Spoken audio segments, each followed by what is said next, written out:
So this video is the Retrofit Kit install video.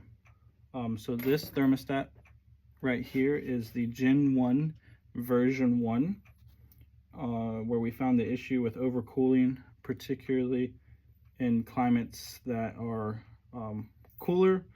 In North Carolina it doesn't get too cold, but in Canada there were a few people that had overcooling issues, and essentially what we found is this thermostat right here, it sat too high by 2 millimeters compared to OEM. And so what this kit does is it lowers this thermostat back down the 2 millimeters, and then you won't have any overcooling issues. So it's a fairly simple install here. So you're going to take your version 1 and you have these two screws to undo, and these are essentially just screws to hold it together for the assembly, to keep it easier to assemble into the engine. The actual screws that hold this entire assembly together firmly are the OEM bolts to bolt this thermostat down right here. These actually end up doing the majority of the clamping of the two O-rings. So you remove those screws, you set them aside. The kit comes with 2 new screws, so you won't need those again.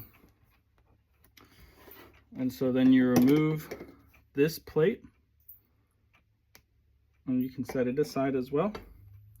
And then you remove this O-ring here.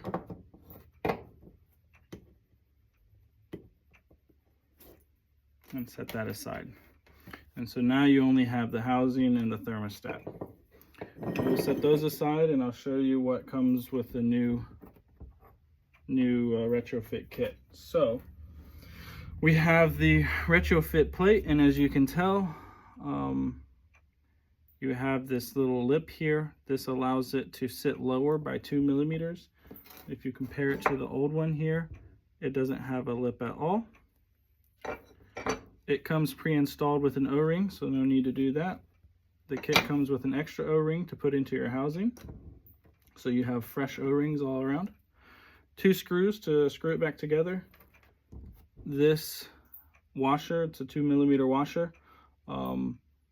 It will go into the top of the housing to lower the thermostat. And then of course some Loctite. I won't be using this Loctite because this is just for demonstration purposes, but the kit comes with Loctites.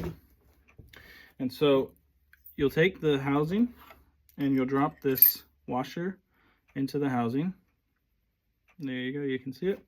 Then you take the thermostat, you drop it on there. Oh, I'm sorry, my fault.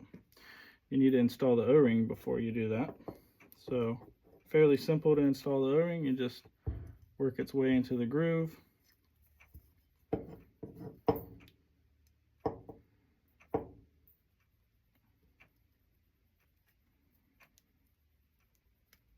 And I always, since this is flat, I always flip it over and press it down to make sure it fully seats.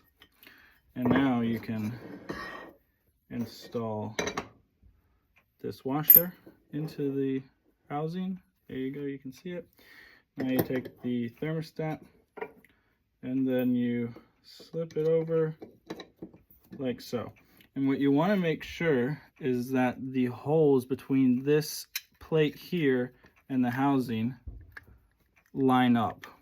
So oftentimes what you can have is them being misaligned, as you can see there, and what you want to make sure is have them lined up.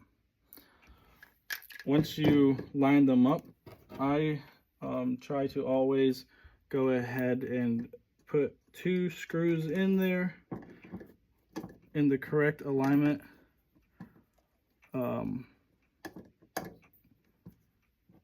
And then when I get both of them in,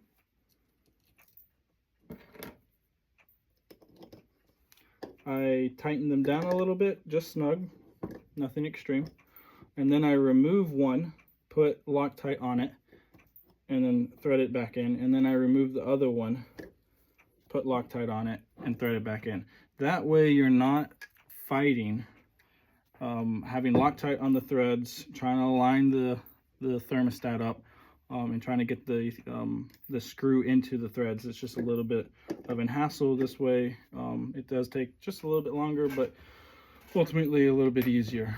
One thing I will point out, the new version 2 has this extra hole here. That's because version 2, we moved this screw to the outside of the O-ring, and this eliminates any risk of this screw backing its way out. We don't think it backs its way out. I've never had that happen. I've had mine in my vehicle for close to 2 years now, and it hasn't backed out. However, there is always a chance when you're talking about screws of them vibrating loose and backing their way out. And so by moving this to the outside of the O-ring, if that were to happen, it will not fall into the coolant, into the block. Instead, it'll just fall into the valley right beside the thermostat. So that is one little upgrade of the version 2, of course, other than fixing the overcooling problem.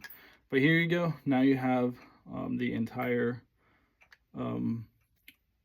Gen 1 version 1 with the Retrofit Kit installed. Thank you.